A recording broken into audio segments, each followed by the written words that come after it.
What I said, you know, Well, you were talking about her throwing a party when she was like 11 years old, 12 years 12 old. years old. Well, she was 11 when we moved there. You were 11. She was 11 when you moved. Yeah. Okay. We moved on the 10th and she was 12 on the 13th.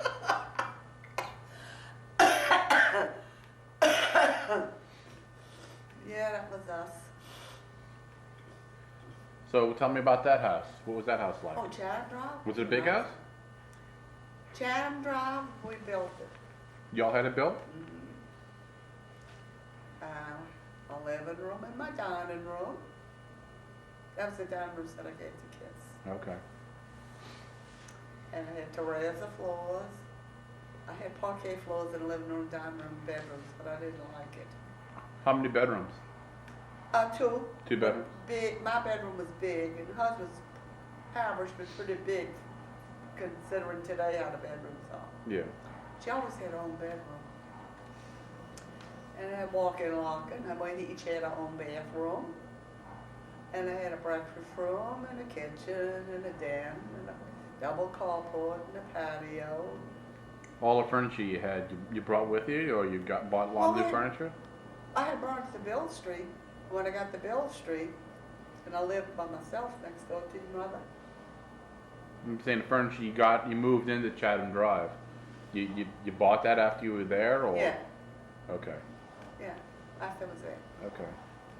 And then when we moved to Bill Street, well, I kept the furniture and I had given your mother some of it, you know. But anyhow, I gave the dining room after I moved in with your mother on Briarwood. After we moved out, I gave all the stuff to Christy. Yeah. Of course, I don't know what she done with it, but I gave it all to her. Hmm. And That's back to the furniture. I Yeah. mean, you know, I lived on Bill Street with you all. Not with you, but next door to you. Well, tell me about being married, though. What? About being married. Being married? Yeah. I had a nice marriage. Being married to a policeman. Married. He became a policeman in March. I got married in September. And he was just, so he was just still a rookie when you got married. Me, yeah. He was still a new cop. He was still a rookie. He was a little supernumerary policeman. He was a new policeman, a little rookie. And he came in with a uniform on, and the coat didn't fit him, and I was by my mother's house, and I wasn't married at the time when he first became a policeman. Right. And he said, honey, I'm not going to stay in this uniform. I said, well, what you going to do? You can have it made? He said, I'm going to have it made, but I'm not staying in uniform. I said, why? He said, because I want to advance myself, and I'm not going to stay. And sure enough, there was a rapist that was out. His name was Stevens. He was raping a lot of little children. Mm. It was terrible. Every time he turned around, it was Stevens raping some little girls. Your granddaddy said, I'm going to get that guy. And I was pregnant with your mother. And he did. Him and Milton Busher. He got him? God, at night, yeah. My mother used to get angry because sometimes he'd take me with him, you know. But that night that thank God I wasn't with him, he called Stevens. And the next day, the mayor sent for him. And I had been by my mother's house because I was having problems with my pregnancy and she didn't want me to be alone. So I stayed there, and of course, he was up all night, he was sleeping. So Uncle Willie came in and got him and called, come on, Dutch, get up. He said, You called him Dutch? yeah, get up. He said, Maestri wants you. That was the mayor? That was the mayor. Maestri? Bob Maestri. He said, Maestri wants you. So he was kind of hard to get up, but anyhow, he got up, and he went and come back. They made him a lieutenant of detective. That fast. Hmm. But they didn't want to make Milton Bushra. Hmm. So your granddad said, well, Milton was with me. He said, you know, he deserves some credit too. But anyhow, they made Milton, I think, but Milton, they had to take the civil service test. He ran for the pass first and everything. Milton didn't pass. Hmm. So in the meantime, Milton resigned. He retired. So your grandfather, I think it was 12 years in the detective's office. And of course, he took the test to become a captain. And he took the test to become a major. And he worked his way right into being a night supervisor. He was still working all kind of crazy shifts, different shifts. Well, in the beginning, yeah. In the beginning, he'd go 7 to 3, 3 to 11, 11 to 7. You know, that was aggravating. Yeah. A lot of times I stayed by my mother. It was scared. Yeah. Because I did live in the same block with Althea at the time too, after I moved out, but you know, for people and trial. Mm-hmm. And after, even when he became captain, he used to go on all shifts because of taking over different things in the police station. Then when he got to be night supervisor, well, he was on night. Mm. And I really didn't like that. I really didn't. Is that when you quit working? He didn't quit. No, you. No, I quit after your mother was born. Okay. And he didn't want me to work at all. He wanted me to get pregnant right away, but it seemed like I couldn't. I couldn't get pregnant right away, so I had to wait until God told me that he wanted me. So, after your mother was born, he wouldn't let me go back to work. Mm. He said my duty was to stay there and raise my child. So I stayed home, raised my daughter. Used to take her to dancing lessons. Took her to fancy skating lessons. We had private tutor for her with her accordion. She didn't want it, she wanted to harp. But she played accordion, 3 blind mice.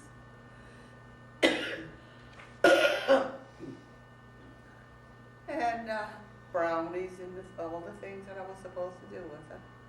I'd take her to school, go get her, bring her home.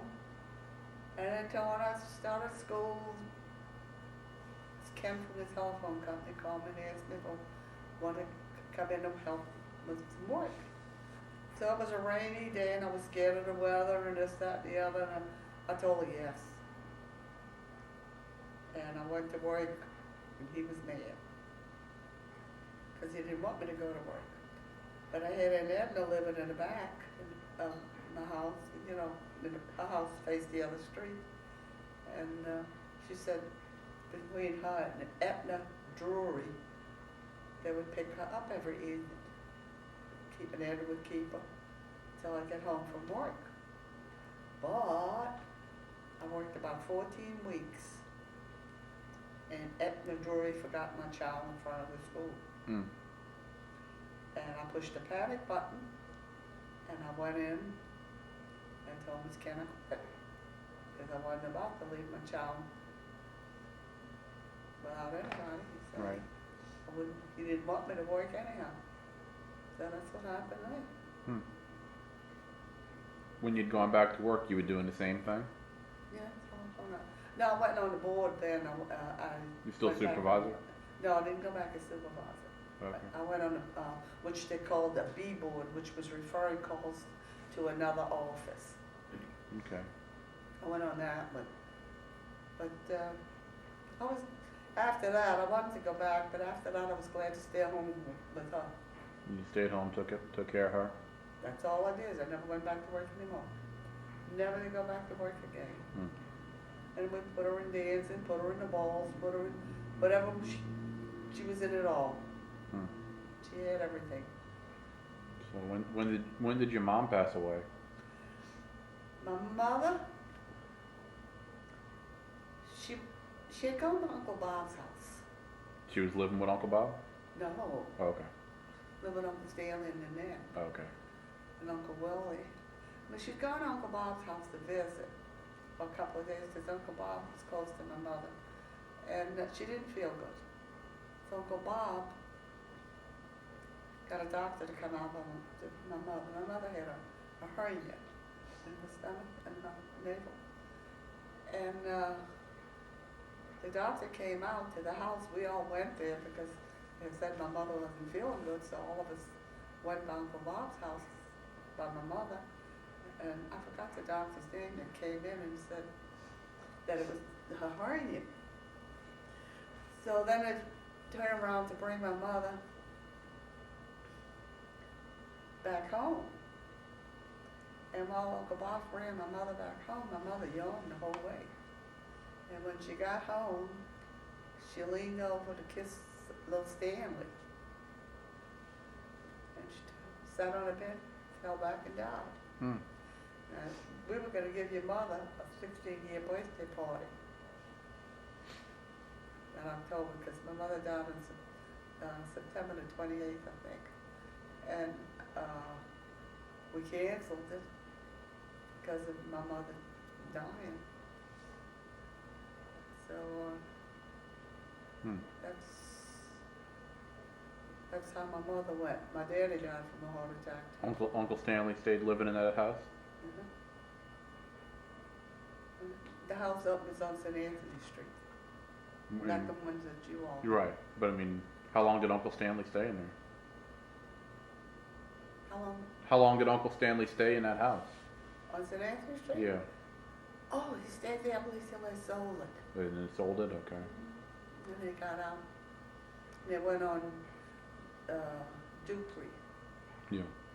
And then they sold that one. And Uncle Stanley didn't want to buy it. He could have bought a house. He didn't want to own a house. No? He didn't want the responsibility of owning a house. Hmm. Now, Uncle Bob was just the opposite. Uncle Bob liked owning a house. Where was Uncle Bob's house?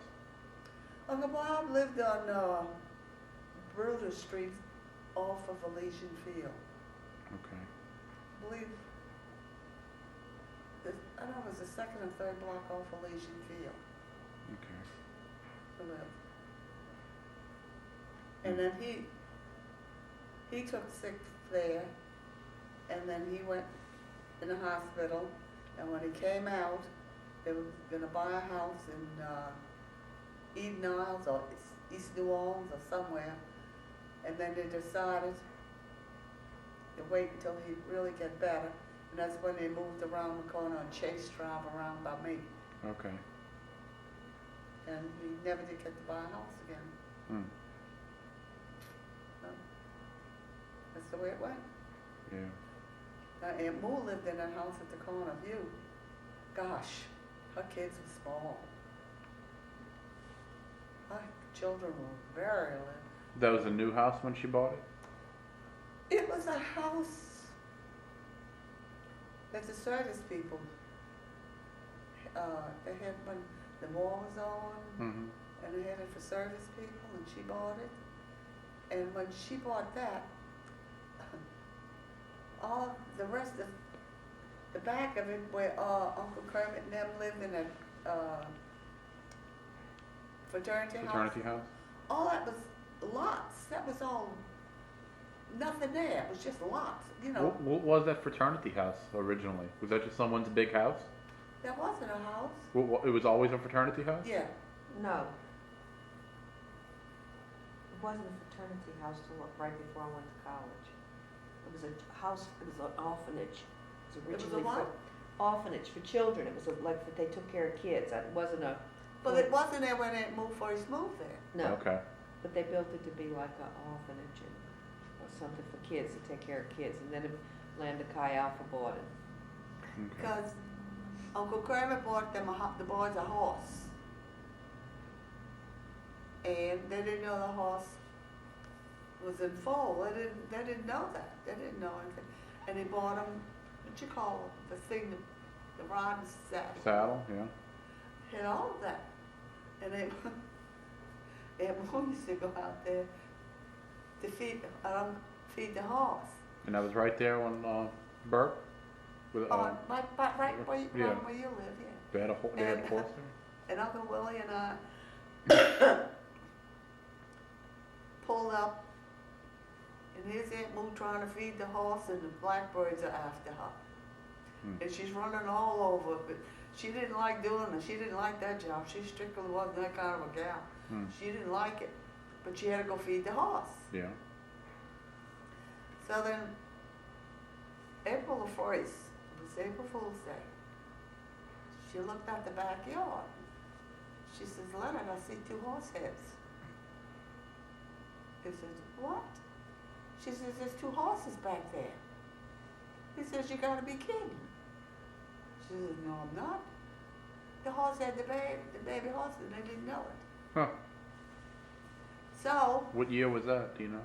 what, that was something. Do you know what year that was? No, I don't. Okay. So then, the horse got out, and the cops picked up the horse, The mother horse or? the mother horse, and she calls me up to want to know if your grandpa could get a horse out of jail. So we made a joke out of it, because you know you got to pay for their food, they feed and all that. They feed them so much a day when they keep those animals. Yeah. And I made a joke about it. I said, "What's this?" I didn't get beat out of jail, but that's the first time you ever had asked somebody to get a horse out of jail. I mean, how did your horse go to jail? She said, he got out. She got out. So anyhow, your grandpa got the horse out of jail, and they put the horse back in the lot. She decided that she couldn't put up with it anymore, so she was going to sell the horse. So the day they picked up the horse, and they sold both horses. And the man puts them in this trailer and went up the road, and the thing flipped over and killed both of them. It was sad. She was sorry after, you know. Yeah. It was sad. But, I mean, just all that happened so fast. So, we had laughed at her. I mean, it was funny. Yeah. She didn't know what to do with a horse. You gotta know what to do with those things. Huh?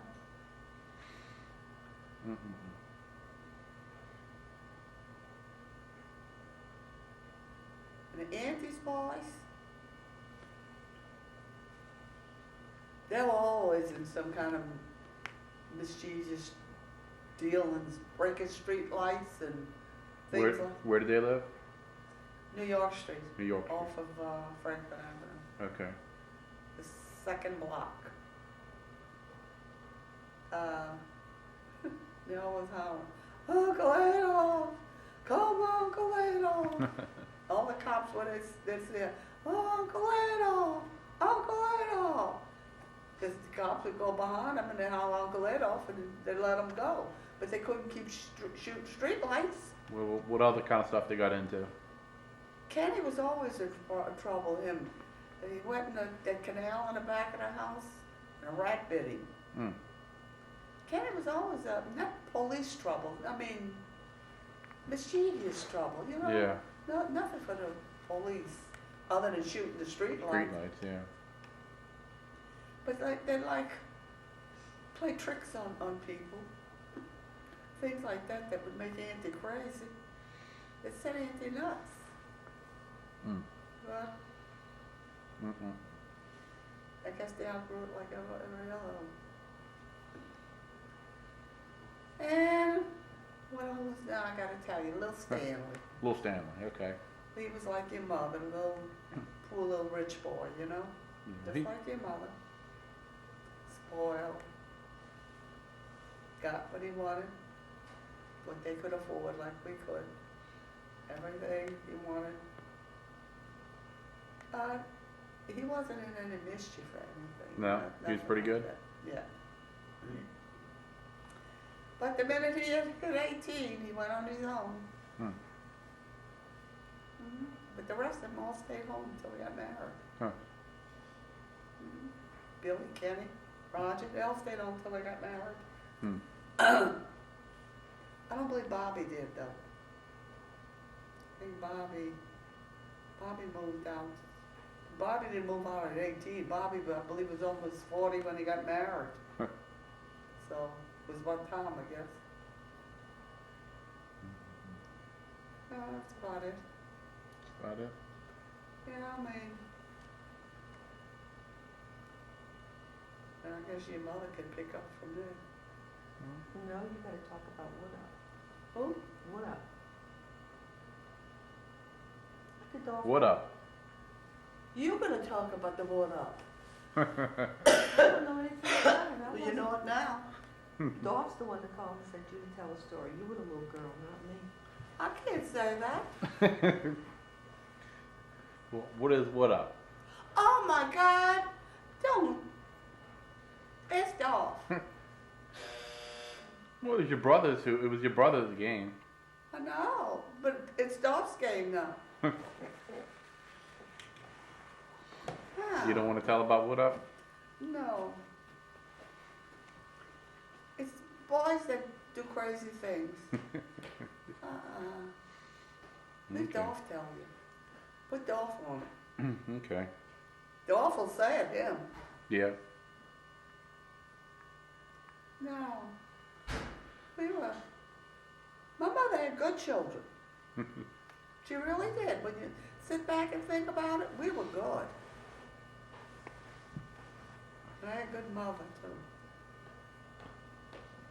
But we all stuck to one another. We all stuck by one another.